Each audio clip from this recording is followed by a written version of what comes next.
By the end of this story, everything would change. I'd be left with scars that run deeper than any physical wound, haunted by a near miss from something no child should ever have to face. But first, let me tell you how it all started.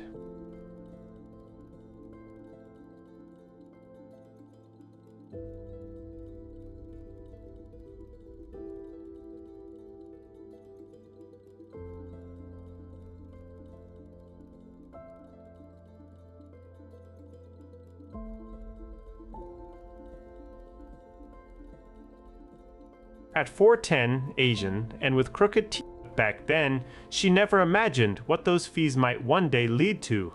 I had aspirations but little experience. It was a naive ambition born from hope and desperation.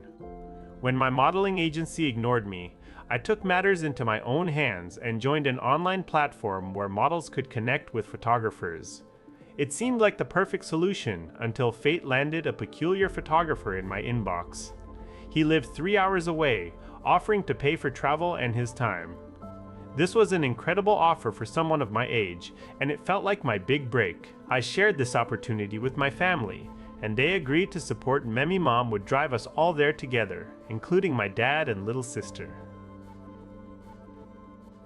We arrived at a secluded house deep in the woods, far from any neighbors. It was one of the most extravagant homes I had ever seen, with a barn larger than our entire house back home. The wife greeted us warmly, folding laundry while her husband joined us in the living room. Everything seemed so normal that it almost felt surreal. He asked what my stage name would be, question that made me uncomfortable, but I pushed aside for the sake of my dream. We went through a stack of paperwork, all seeming legitimate with tax forms and legal documents. The fear of being alone in Wisconsin diminished slightly, but the unease lingered. Then came his studio, hidden in the barn. It was massive, filled with elaborate costumes and high-end equipment. I felt both intimidated and excited until he asked me to change into a more revealing outfit. My nerves were already frayed, this only made things worse. He suggested that my family step outside for privacy. They left reluctantly, telling me to scream if anything went wrong. A chilling reminder of the situation's gravity. As I started posing, his requests grew increasingly inappropriate. When he casually mentioned pulling down my sleeve to show more skin, the warning bells in my head began to ring. I asked for a break after just 5 minutes. The photos were mediocre at best, nothing like the high-quality shots I had hoped for. My aunt's backyard photography sessions far surpassed this guy's skills. Refusing to continue, I told him we needed to talk to my parents first before proceeding.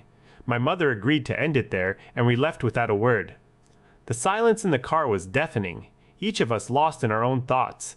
My sister later revealed that when she tried checking on me, the barn door had been locked, a chilling detail I hadn't noticed at the time. It wasn't until later that I discovered this photographer ran a child pornography site.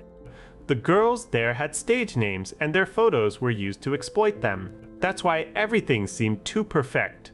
Their lavish lifestyle was built on the backs of young dreamers like me.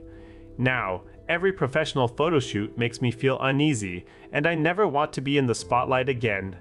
My family saved me from a nightmare that has haunted so many others. By the end of this story, you'll understand why I'm sharing it so no one else has to go through what we did.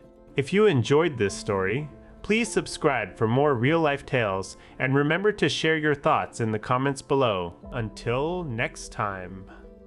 DA, stay curious, stay vigilant, and never underestimate the power of a little bit of awareness.